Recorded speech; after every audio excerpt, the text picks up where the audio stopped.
కళలో నిద్ర కూడా లేదు రాత్రి నుంచి కనుక. ఈ గ్రామంలో ఇక్కడ ఎవరైతే ఉంది మా సోదరుడు ఒక పక్కలోనే ఉన్నాడు, అన్న నువ్వు ఎక్కే నువ్వు చూసుకోయా అని చెప్పి పొమ్మ టీ తాగుతారు అనుకుంటా. అంటే ఈ బృందాన్ని ప్రేమను చూస్తే నాకు నిజంగా అనిపించింది, కవిత్వంలో ప్రేమ అనేది వీళ్ళ దగ్గర ప్రేమ ఉంది కాబట్టి ఖచ్చితంగా ప్రేమ వస్తుంది. ఉన్న యువకులందరూ కూడా కవిత్వాన్ని అలవర్చుకున్నారు. ఎందుకంటే ఈ ప్రపంచంలో కలిపింది ఏదైనా అక్షరాలు ఉందంటే తెలంగాణ ఉద్యమం నడిపిస్తున్నారు. వారిని కవితాగానం వినిపించారు. ధన్యవాదాలు. ఈరోజు అక్షరం అనేది 4 గోడల మధ్యన కాకుండా జనం మధ్యన వచ్చి వికసిస్తుంది. ఇటువంటి వికాసానికి కారకులైనటువంటి కారశంకర్ గారికి మరియు మన వెంకట గారికి ఈరోజు ఇక్కడ ఇంతమందికి సుపరిచితులైన మన హరికృష్ణ గారు, సాధనల గారు, ఇంకా పెద్దలందరూ రావటము చాలా ఆనందదాయకము. సంస్థలన్నీ కూడా నడుస్తాయి కానీ వాటికి ప్రోత్సహించాల్సిందంటే ఒక వ్యవస్థ కావాలి, ఆర్థిక వ్యవస్థ. అది బలోపేతం అయితేనే ఏ వ్యవస్థని ముందుకు తీసుకువెళ్తాము.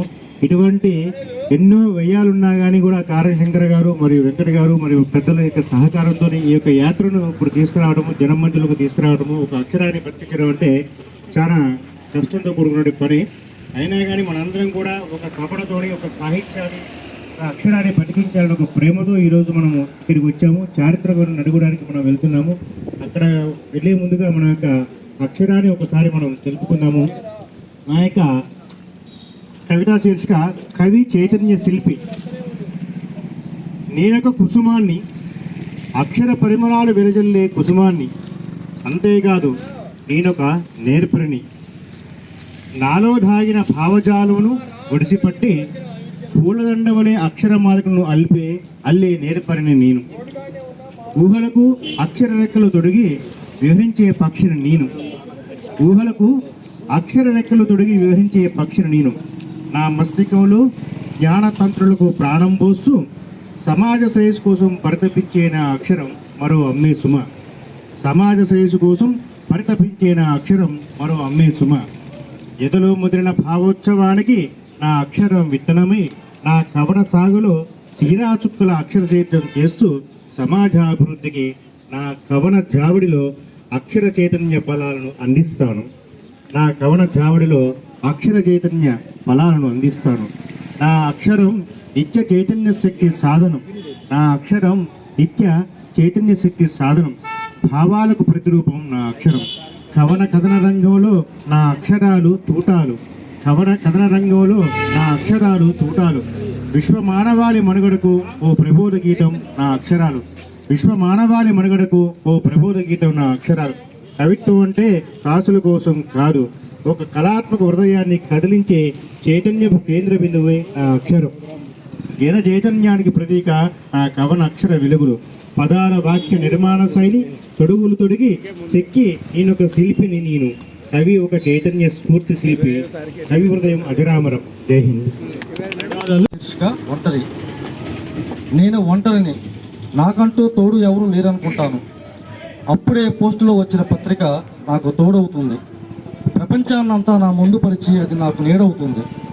అందులో అనేక ముఖాలని మరొనేక కోణాలతో నాతో మాట్లాడిస్తుంది. అప్పటి వరకు నన్ను భయపెట్టే ఒంటరితనం నన్ను వదిలి తక్కువ ఎటో ఎగిరిపోతుంది. నా ఊహలకి అనేక రెక్కలు వస్తాయి. నా మెదడు పొరల్లో చెలరేగి అనేక భావాల తెరలకు రూపమవుతుంది. దానికి ఎంతో ప్రాణ ప్రతిష్ఠ జరుగుతోంది. పిల్లలు పెద్దవాళ్ళై నన్ను వదిలిపోయినట్లు నా భావాలన్నీ అక్షర గీతాలై మరందరి మెదడులోకి ఎగిరి వెళ్ళిపోయి కాసింతసేపు అవి తిష్టవేస్తాయి. ఇప్పుడు నా ఒంటరితనం మరెందరికో విజ్ఞానమో వినోదమో అందించే ప్రయోగ శక్తులు అవుతున్నందుకు మౌనంగా నా ఒంటరితనానికి నేను కృతజ్ఞతలు తెలుపుకుంటాను. ధన్యవాదాలు. జ్ఞానం శీర్షికతో నేను రాసిన కవిత మానవ నువ్వు మాధవ.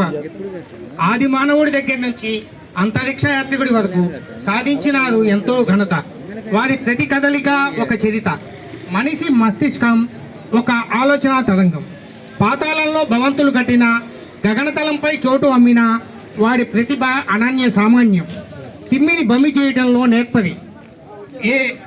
నీ వేలుతో నీకన్నే పొడిచే గడసది. ఎడమ చేతికి తెలియకుండా కుడి చేత్తో హస్తలాఘవం ప్రదర్శించే తొంటది. ఎంత ప్రగతి సాధిస్తే మాత్రం ఏం లాభం? మది గదిలో అణువణువున కుళ్ళు కుతంత్రం. కీర్తి కాంత కనకం వీటి చుట్టూ భ్రమణం. పాపభీతి లేనే లేదు, నిండిపోయేను స్వార్థం. పాపం పుణ్యం భగవంతుడికి ఎరుక. ఆవేశకావేశాలన్నీ ప్రాణం ఉన్నంత వరకే. అలసి సొలసి రెప్పలు వాల్చిన కన్నులు, హృదయ త్వరలో ఘనీభవించిన జ్ఞాపకాలు, చలనం లేని కాయంతో శ్మశాన వైరాగ్యం, అప్పుడే కదా జీవికి కపాల మోక్షం. ధన్యవాదాలు.